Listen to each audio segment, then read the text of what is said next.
Hey guys, the Dude of Two, and this is part 9 of my video Goban series. In this video I want to talk about putting on the star points, and I think there's going to be one more video after this, and that video is going to be about different methods of protecting your wood. I'll probably cover like polyurethane and some other stuff.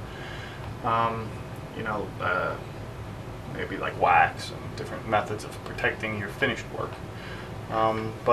Before I actually put the star point on my big Goban, I have a test Goban which I'm going to do for you guys. I took one of my regular 9x9 boards. Let's see if I can pick this up here. Yeah. Took one of my 9x9 boards here that I made, and I stained it just right over the lines, real light, and I mean, it turns out it looks pretty nice. So what I'm going to do is I'm going to put the lines on this board, and if I like the way it looks and it works out good, because it's kind of similar color to my Goban, if this looks good and works out good, then this is the method I'm going to use for my board. A lot of people recommend different methods. If you want to go indent, you could even start it with like a real small pilot bit, and you can drill a little hole the size that you want. And I'm aware on the 9x9s, your star points are going to be on the 3x3s instead of on the 4x4s. They're going to be on the Sansan, right, instead of the Hoshi point. So what I got today is a punch. It's made for punching metal. You could also use any type of leather punch. Anything, I guess anything harder than the wood, so pretty much any type of metal, right?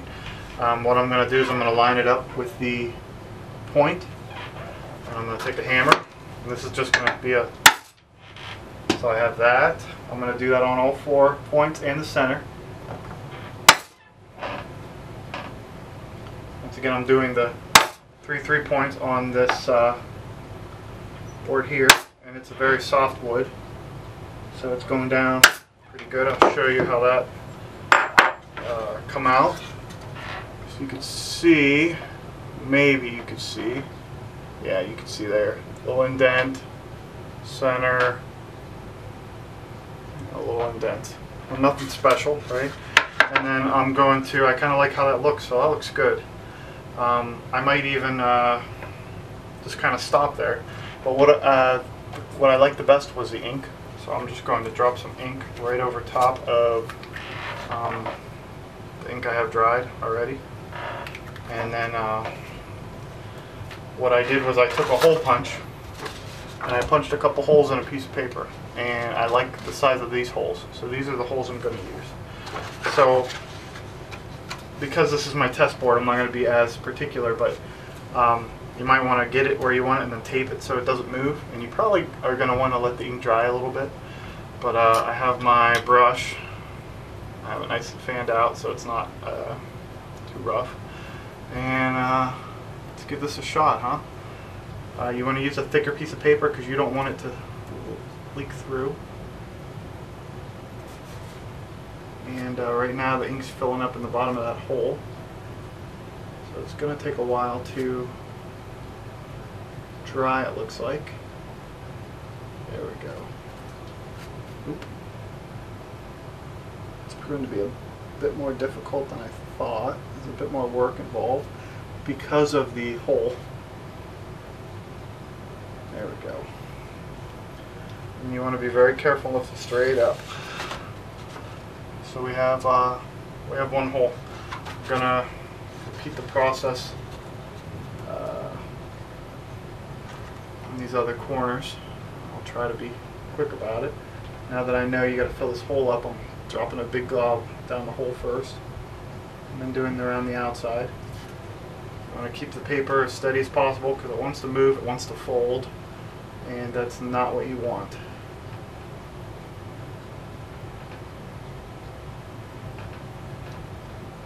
Now the ink is trying to run down in the hole, so it actually runs off the wood down into the hole. So you need to keep an eye open and make sure that I can't really zoom in and show you, but it seems like you cover it up, and then the ink slowly slips down off the wood into the hole. And that's not what you want, right? You want it nice and full so that it hardens that way and it looks good. Now that I think of it, it may have been a better idea, at least in this case, to just put the lines on top, right? Because this is kind of a cheaper board. But I wanted to know what to expect. And actually, maybe I just want to pound this, I guess, hole punch down really far, and then just fill the holes in, right? Maybe that's what I want to do. So maybe I'll try that for these other two holes. After I get this one. This hole's pretty deep. I'm going to lift it up. Okay, now it's kind of saturated through a little bit. So this is why I'm testing it. So you probably want some type of...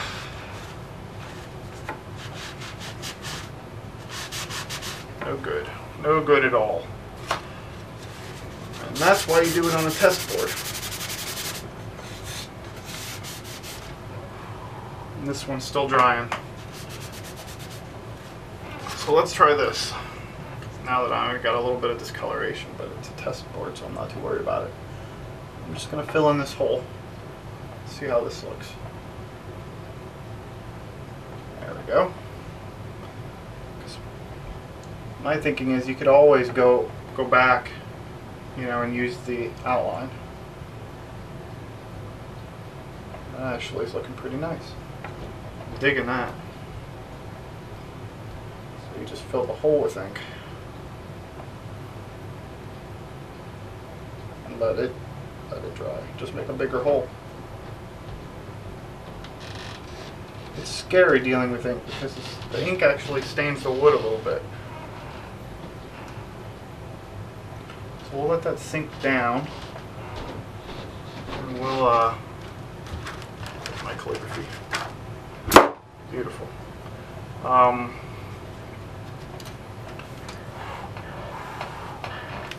Actually, let me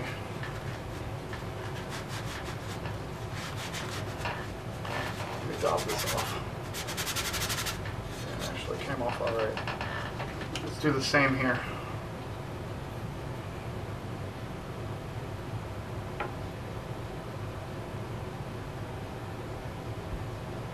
If I like the way this looks, this will probably be how I'll do my Go board. I'm just gonna fill the hole with ink and carefully wipe the rest off.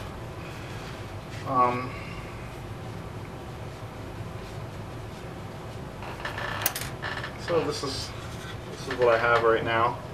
It looks like this ink is sticking up a little bit, but all in all, not too bad. You can see my mess up here where I wiped the ink a little bit, and there's a little bit right there too.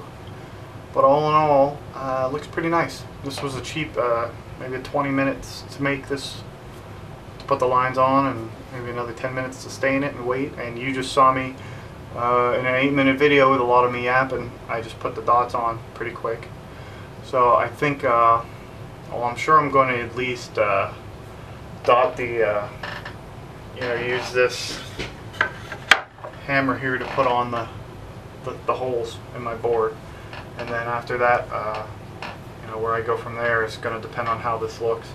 So next video I'll show you this finished, and I'll show you my Goban finished, and then I'll show you the different methods for applying the finish, and then hopefully that'll be it for my Goban, making a Goban series. I think I tried to cover everything. I tried to go over a lot of the different methods and such.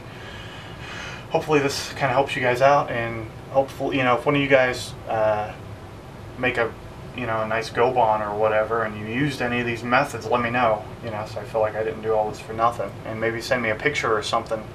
And if enough of you guys send me pictures of Gobans, maybe I'll do an update and I'll show some of you guys' work, because after all, the channel's about you guys too. It's my face on here, but I'd like to think that I'm doing this for you guys.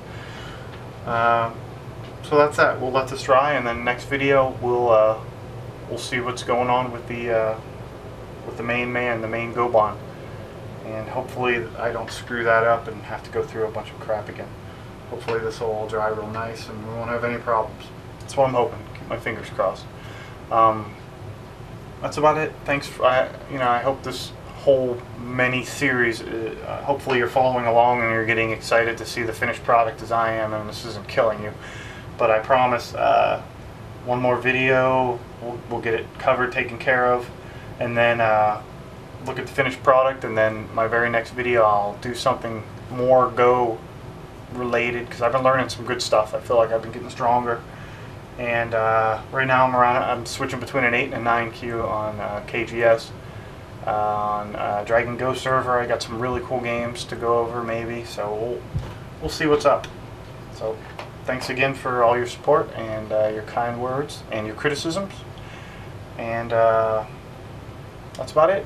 I'll see you guys on the uptake next video. Have a good one. Later.